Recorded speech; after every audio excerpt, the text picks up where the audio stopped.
Je m'appelle Sarah Coleman et je dois partager avec vous quelque chose de profondément personnel et de bouleversant, une expérience qui a changé à jamais ma perception de ce qui est possible. Pour être honnête, trouver les mots justes pour exprimer l'ampleur de cette histoire a été un défi de taille. Mais c'est bien trop important pour que je la garde pour moi plus longtemps. Le 3 avril 2023, j'ai vécu quelque chose qui a complètement redéfini ma compréhension de la vie et de la mort. Pendant 12 minutes, j'étais cliniquement morte, pas de battement de cœur, pas de souffle. Au cours de ces 12 minutes, je n'ai pas simplement disparu dans l'oubli, comme on pourrait s'y attendre. Au contraire, j'ai été transporté dans un endroit si réel, si profond, que j'ai encore du mal à le traiter pleinement. Ce que j'ai vécu n'était pas seulement pour moi, c'était un message destiné à nous tous, une vérité qui transcende le temps et l'espace. Laissez-moi vous donner un peu de contexte. Je travaille comme infirmière aux urgences depuis plus de 10 ans. Mon univers a toujours été ancré dans la science, dans le monde des faits et des preuves tangibles. J'ai été témoin de l'humanité dans ses moments les plus désespérés, et j'ai aussi vu la résilience remarquable dont font preuve tant de gens face à l'adversité. Si vous m'aviez dit il y a un an que je serais là aujourd'hui, à partager une histoire de mort et de retour avec un message de Jésus lui-même, j'aurais pensé que vous étiez complètement fou. Mais la vie, en fin de compte, a une étrange façon de bouleverser tout ce que nous pensons savoir. Cette matinée a commencé comme n'importe quelle autre. Après une nuit agitée après le match de football de mon fils, mon esprit s'est emballé avec 1000 petites pensées et soucis. J'ai décidé d'aller faire un jogging pour me vider la tête. Le quartier était calme, enveloppé d'un calme avant l'aube. Un léger brouillard flottait dans l'air, et l'air frais du matin était vif et rafraîchissant. En regardant ma montre, j'ai remarqué qu'il était 5h12 du matin. Tout semblait si normal, si routinier. Et puis, en un instant, tout a changé. Je ne me souviens pas du moment exact de l'impact, mais j'ai appris plus tard qu'un conducteur distrait ou quelqu'un qui regardait son téléphone m'a heurté alors que je traversais la rue. En un instant, j'étais en vie et en bonne santé. L'instant d'après, tout est devenu noir. Du moins, c'est ce que je pensais. Ce à quoi je m'attendais à ce moment-là, c'était l'obscurité, un silence sans fin et la finalité d'une fin. Mais ce n'est pas ce que j'ai rencontré. Au lieu de cela, je me suis retrouvé dans un endroit si extraordinaire, si indescriptible, que les mots ne parviennent pas à le décrire pleinement. La première chose que j'ai remarquée, c'était la lumière. Ce n'était pas comme la lumière du soleil, ni aucune autre lumière artificielle que nous connaissons. Elle était pure, chaleureuse et vivante. Elle n'a pas seulement illuminé mon environnement, elle m'a empli d'un sentiment de paix profond et indescriptible. Et quand je dis paix, je veux dire l'absence absolue de peur, de douleur ou d'anxiété. Chaque fardeau, chaque inquiétude qui pesait sur moi s'est simplement envolée. J'avais l'impression d'être enfin rentré chez moi. Tandis que je me tenais là, essayant de donner un sens à ce qui se déroulait, j'ai vu des couleurs ou des teintes vibrantes et rayonnantes comme je n'en avais jamais vu auparavant. Même l'air semblait vibrer d'énergie, une symphonie de sons qui résonnait au plus profond de moi. Ce n'est que le début de ce que j'ai vécu, et je crois que c'est un message destiné à être partagé, un message qui contient une vérité plus grande que tout ce que nous pourrions imaginer. La musique qui m'entourait ne ressemblait à rien de ce que j'aurais pu imaginer. Elle ne venait pas d'une seule direction où elle m'entourait, m'enveloppait de tous côtés. Elle ne ressemblait à aucune mélodie ou rythme que j'avais déjà entendu auparavant. C'était comme si la joie et l'amour s'étaient transformés en son, une symphonie qui résonnait au plus profond de mon âme. Le son était pur, vibrant et sans fin, remplissant chaque centimètre de ce nouvel endroit d'un sentiment écrasant de beauté et de chaleur. Puis, de cette lumière et de cette musique, quelqu'un s'est avancé. C'était mon père. Il était décédé alors que j'étais adolescente, mais il était là, debout devant moi comme s'il était dans la fleur de l'âge.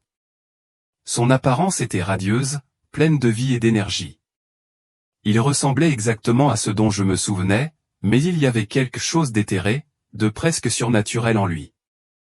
Une douce lueur céleste l'entourait, et sa présence dégageait une pureté que je ne peux pas exprimer complètement avec des mots. « Sarah » a-t-il dit, « sa voix emplie d'un amour et d'une chaleur irrésistible que je pouvais ressentir au plus profond de moi. Tu n'as pas besoin d'avoir peur. Il t'attend.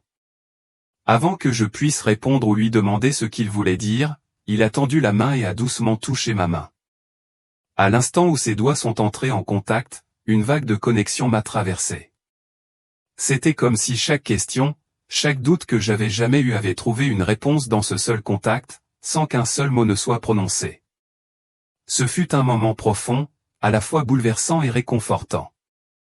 Il y a quelque chose que tu dois voir, dit-il d'une voix calme et posée. Soudain, la lumière autour de moi s'intensifia, devenant plus brillante et plus concentrée jusqu'à devenir presque aveuglante.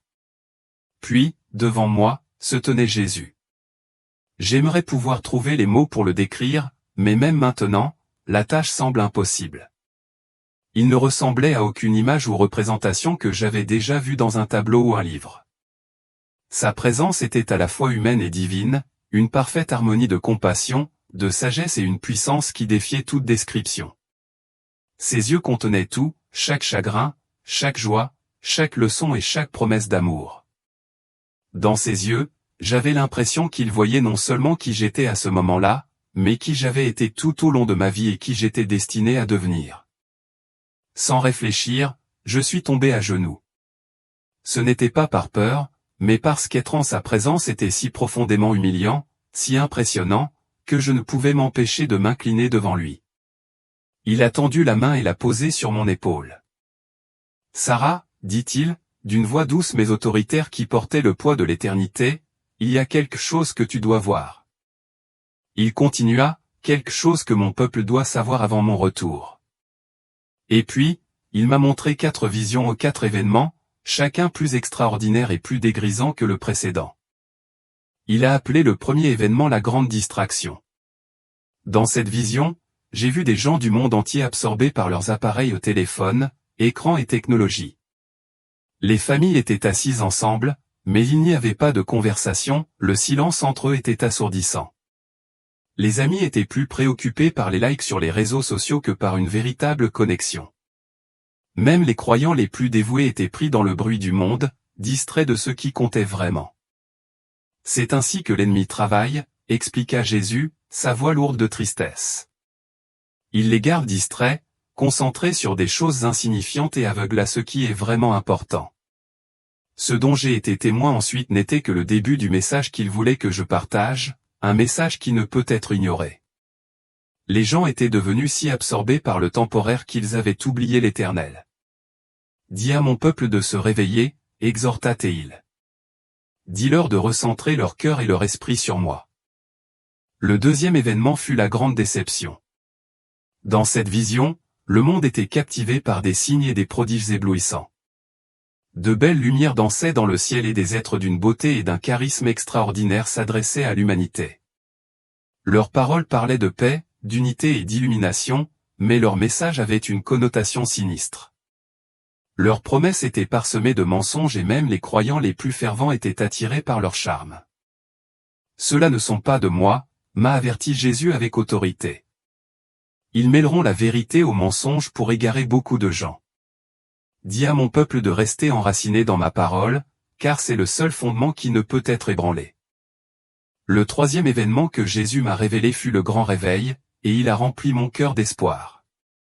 J'ai vu des vagues de lumière balayer le monde, alors que les gens se tournaient vers Dieu d'une manière que je n'aurais jamais imaginé possible. Les familles se rassemblaient, leurs cœurs unis dans la prière. Les communautés s'animaient d'adoration et de repentance, et l'atmosphère était chargée de la présence indéniable de Dieu.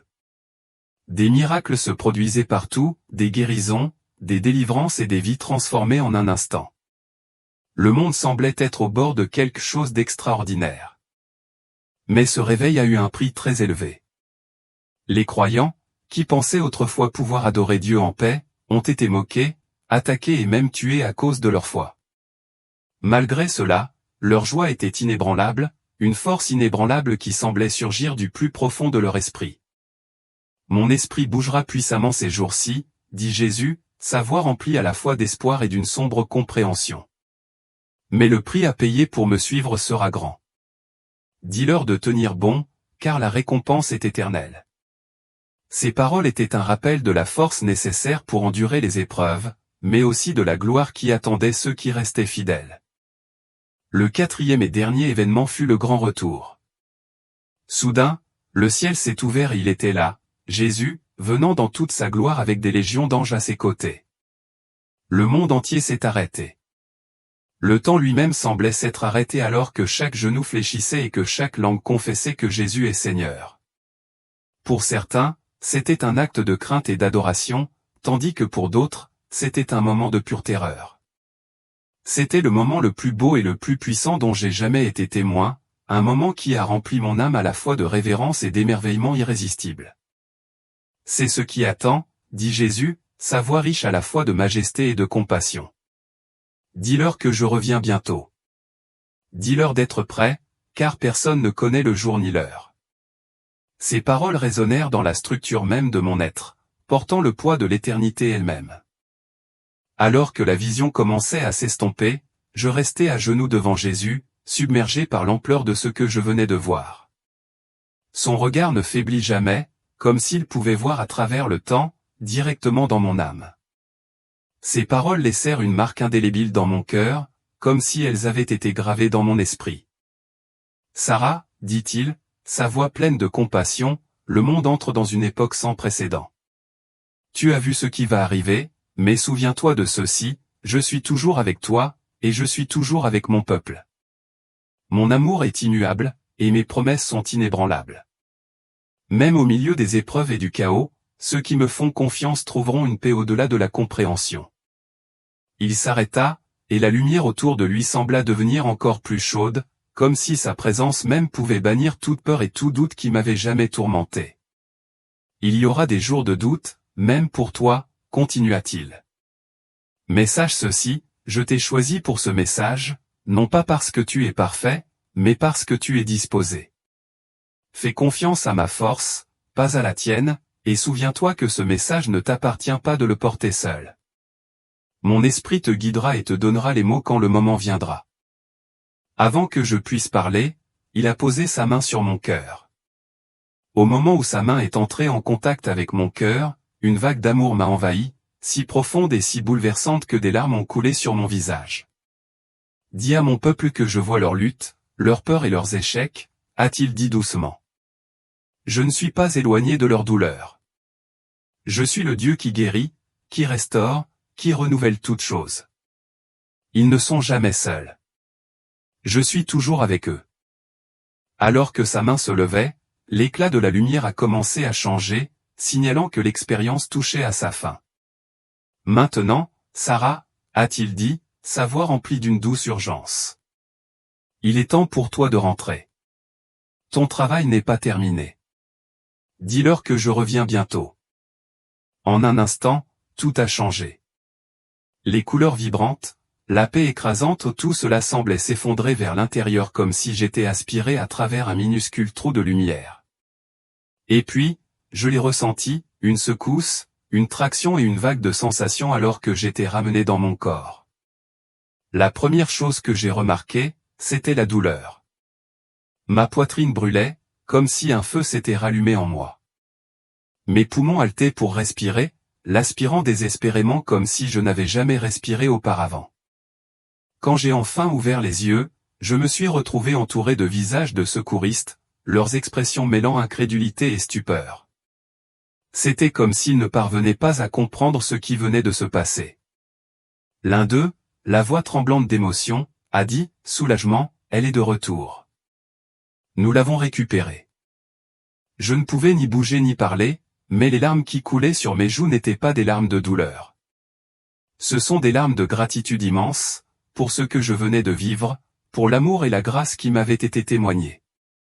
J'aurais voulu tout leur dire, la lumière vive, la musique, le message, mais les mots ne venaient pas. Au lieu de cela, j'ai serré la main de l'un des secouristes aussi fort que possible, essayant de communiquer dans ce seul geste ce que les mots ne parvenaient pas à exprimer.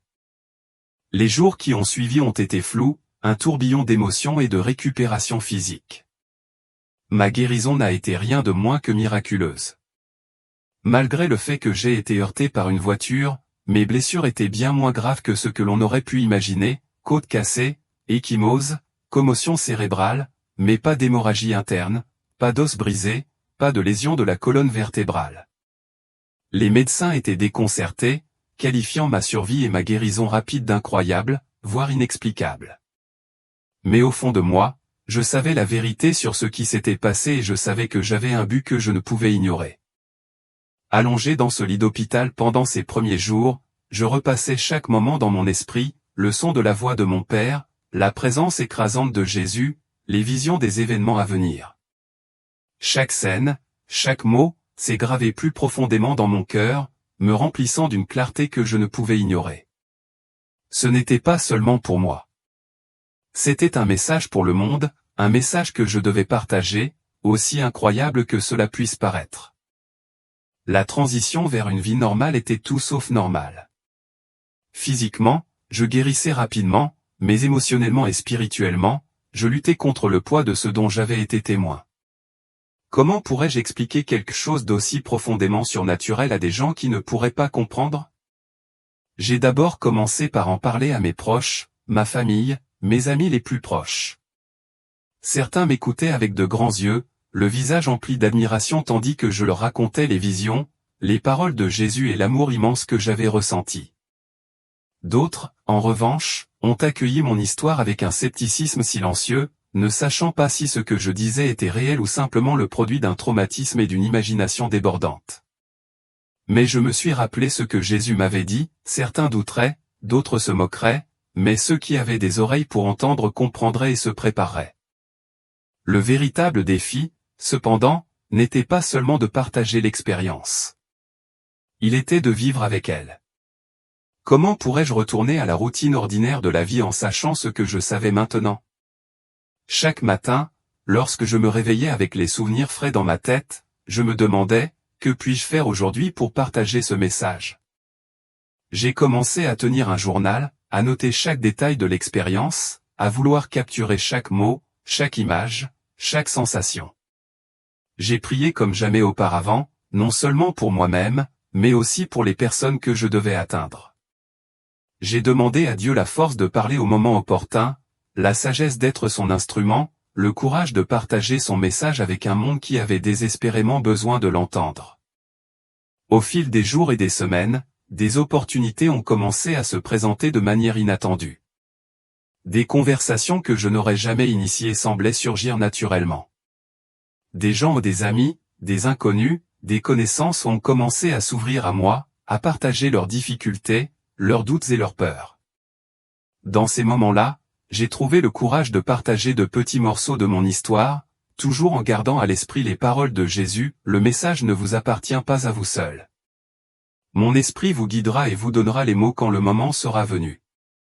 Les réactions à mon histoire ont été variées, comme prévu.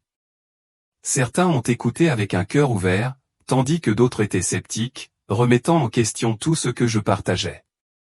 Pourtant, quelque chose de beau a commencé à se dérouler. Même ceux qui doutaient ont commencé à s'arrêter et à réfléchir. J'avais l'impression que des graines étaient plantées, des graines de curiosité, de foi, et j'ai réalisé que mon rôle n'était pas de convaincre qui que ce soit. Mon seul travail était de partager ce que j'avais vu et de faire confiance à Dieu pour le reste. Le résultat ne m'appartenait pas. À mesure que ma force physique revenait, ma détermination à continuer de partager le message qui m'avait été donné s'est renforcée. J'ai commencé à parler à de petits groupes à l'église, à avoir des conversations intimes autour d'un café avec des amis et même à partager avec mes collègues médecins, qui étaient curieux de savoir ce que j'avais fait pour guérir miraculeusement. Chaque fois que je racontais mon expérience, je ressentais un lien plus profond, non seulement avec le message qui m'avait été confié, mais aussi avec les personnes à qui je parlais. Plus je partageais, plus je réalisais qu'il ne s'agissait pas seulement de l'événement extraordinaire que j'avais vécu, mais aussi des choix quotidiens que je devais faire pour vivre cette vérité. Mais le voyage n'était pas sans défi. Il y avait des jours où le doute s'installait, des moments où je remettais en question ma propre santé mentale. Et s'ils avaient raison? Et si ce n'était pas réel, juste une illusion ou une illusion provoquée par un traumatisme? Dans ces moments-là, je fermais les yeux et me souvenais de la lumière, de la chaleur indescriptible de la présence de Jésus, de la paix et de l'amour qui remplissait chaque fibre de mon être. C'est réel, me répétais-je. C'est ton but. Pourtant, je n'étais pas à l'abri des moqueries. Certains ont carrément rejeté mon expérience, la mettant sur le compte d'une hallucination ou d'une illusion de mort imminente. D'autres ont remis en question mes motivations, m'accusant de rechercher l'attention ou d'essayer de fabriquer quelque chose de sensationnel. Ces commentaires m'ont blessé, mais chacun d'eux a renforcé ma confiance en Dieu. J'ai trouvé de la force en me rappelant les paroles que Jésus m'avait adressées, « Fais confiance à ma force ». Au fil du temps, j'ai commencé à comprendre quelque chose de profond, mon histoire ne se résumait pas seulement à l'expérience extraordinaire que j'avais vécue, mais aussi à la façon dont je vivais le message au quotidien. Elle concernait les choix que j'avais faits, la façon dont j'encourageais les autres à tourner leur cœur vers Dieu, à se recentrer sur ce qui compte vraiment et à se préparer à ce qui allait arriver. Il s'agissait de montrer aux autres que la foi ne consiste pas à avoir toutes les réponses, mais à faire confiance à celui qui les a. À travers tout cela, j'ai appris que rester ferme dans la foi ne signifie pas que vous ne ferez pas face au doute ou à la persécution. Cela signifie s'accrocher à la vérité inébranlable des promesses de Dieu. Même les jours les plus difficiles, je me réveille avec un sentiment renouvelé d'accomplissement, sachant que je fais partie de quelque chose de bien plus grand que moi. Et chaque fois que je raconte mon histoire, je prie pour qu'elle atteigne le cœur de ceux qui ont besoin de l'entendre, comme Jésus l'a voulu. Le travail n'est pas facile, et il y a encore des moments de peur et d'incertitude. Mais je m'accroche aux paroles qu'il m'a dites, « Tu n'es jamais seul. Je suis toujours avec toi. »